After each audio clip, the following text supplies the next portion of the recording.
इंसदादी दहशतगर्दी अदालत ने थाना खन्ना में दर्ज 2 मुकदमात में शाह महमूद कुरैशी की अबूरी जमानत खारिज कर दी है।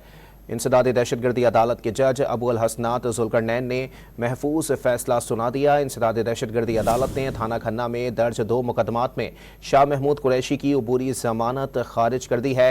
इंसदादी दहशतगर्दी अदालत के जज अबू अल हसनात जुल्करनैन ने महफूज फैसला सुनाया है। आपको साथ ही साथ बताएं कि शाह महमूद कुरैशी की अदम पेशी के मौजूदगी के बाइस ये जमानत जो है वो खारिज की गई है। मजीद जानते हैं टॉन न्यूज़ के नुमाइंदे उमर मेहताब बढ़नी से। जी उमर, अपडेट कीजिएगा इस हवाले से।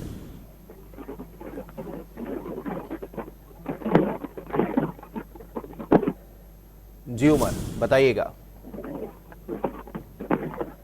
इंसदादी दहशतगर्दी अदालत ने थाना खन्ना में दर्ज 2 मुकदमात में शाह महमूद कुरैशी की अबूरी जमानत खारिज कर दी है। इंसदादी दहशतगर्दी अदालत के जज अबू अल हसनात जुल्करनैन ने महफूज फैसला सुनाया है।